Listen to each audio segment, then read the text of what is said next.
आदरणीय अध्यक्ष महोदय जी, ये सदन में मैं पहली बार आज, मेरा प्रवेश भी नया है और भाषण का अवसर भी पहली बार हो रहा है। इस सदन की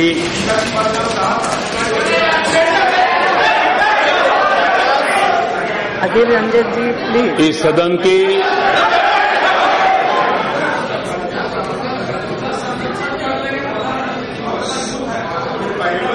संसदीय परंपराएं बहुत ही उच्च रही हैं। इस सदन में काफी अनुभवी 3-3, 4-4 दशक से राष्ट्र के सवालों को उजागर करने वाले, सुलझाने वाले, लगातार प्रयत्न करने वाले वरिष्ठ महानुभाव भी इस सदन में विराजमान है। मुझ जैसा एक नया व्यक्ति जब कुछ कह रहा है, सदन की गरिमा और मर्यादाओं में कोई चूक हो जाए तो नया होने के नाते आप मुझे क्षमा करेंगे, ऐसा मुझे पूरा विश्वास है।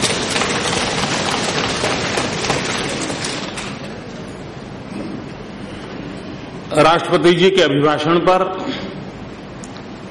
लोकसभा में 50 से अधिक आदरणीय सदस्यों ने अपने विचार रखे हैं। मैंने सदन में रहते हुए कुछ और कुछ मेरे कमरे में बैठ करके, लेकिन करीब करीब सभी भाषण मैंने सुने हैं। आदरणीय मल्लिकार्जुन जी, आदरणीय मुलायम सिंह जी, डॉक्टर थम्बी दुराई जी, भर्तृहरि जी, टीएमसी के नेता, सभी वरिष्ठ महानुभावों को मैंने सुना है।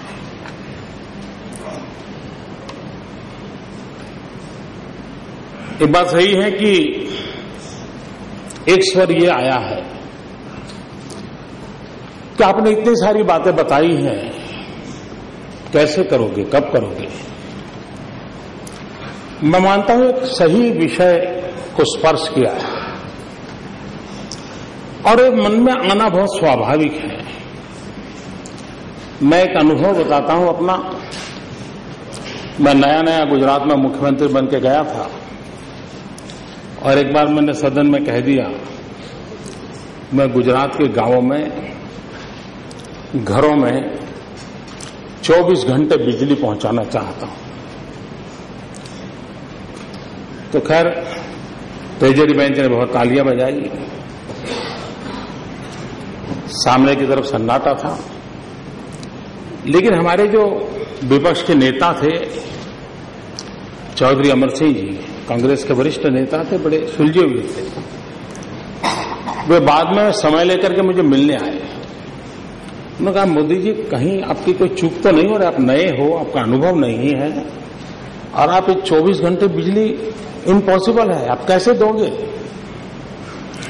और एक मित्र भाव से उन्होंने मेरी चिंता व्यक्त की थी। मैंने उनसे कहा कि मैंने सोचा है और मुझे लगता है कि हम करेंगे। बोले संभव ही नहीं है, 2000 मेगावाट अगर डेफिसिट है और आप कैसे करोगे?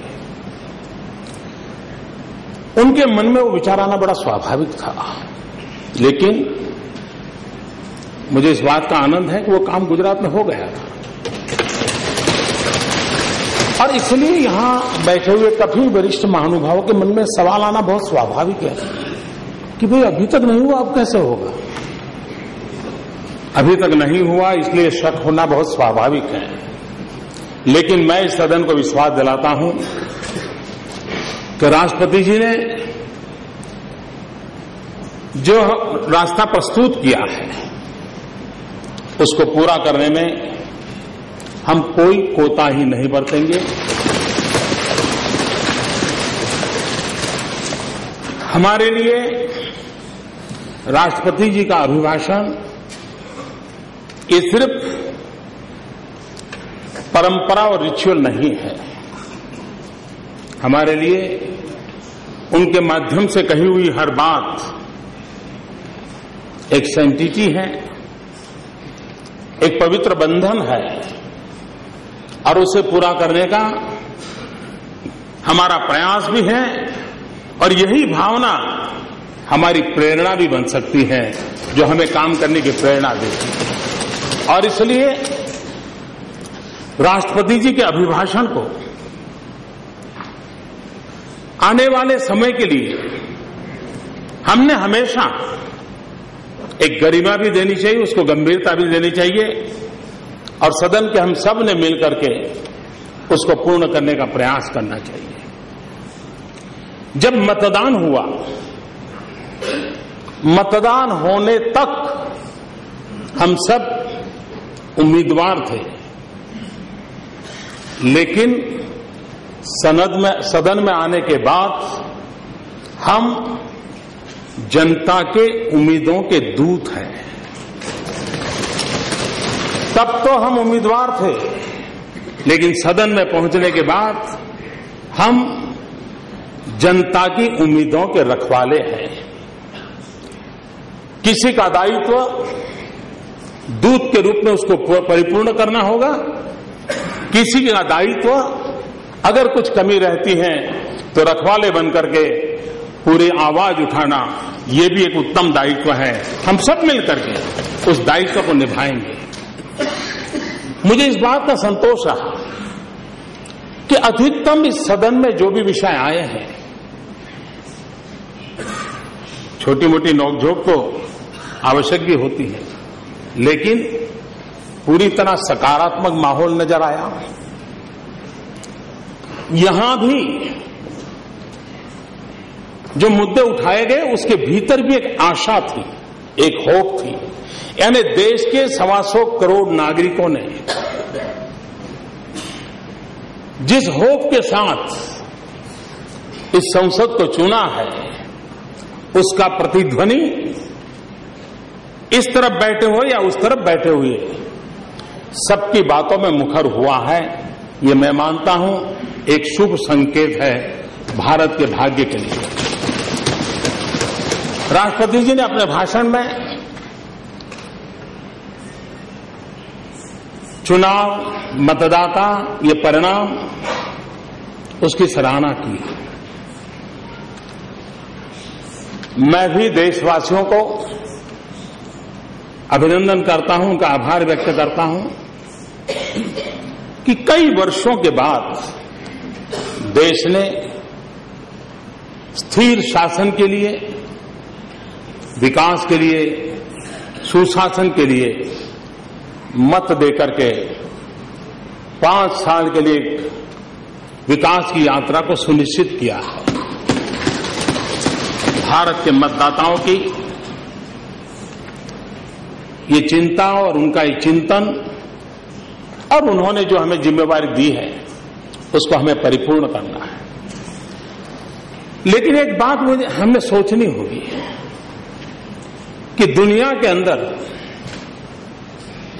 भारत एक बड़ा लोकतांत्रिक देश, उस रूप में तो कभी कभार हमारा उल्लेख होता है, लेकिन क्या समय की मांग नहीं है कि विश्व के सामने हम कितनी बड़ी लोकतांत्रिक शक्ति हैं, हमारी लोकतांत्रिक परंपराएं कितनी ऊंची है, हमारे सामान्य से सामान्य, अनपढ़ से अनपढ़ व्यक्ति की रगों में भी लोकतंत्र के प्रति की श्रद्धा कितनी अपार है।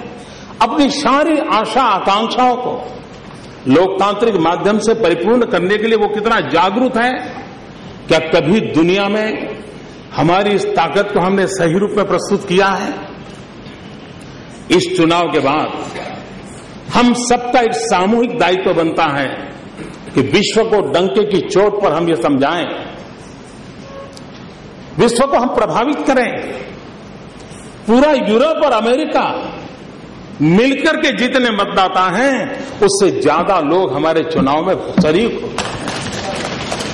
ये कितनी बड़ी ताकत है हमारी। क्या विश्व के सामने भारत के इस सामर्थ्यवान रूप को कभी हमने प्रकट किया है?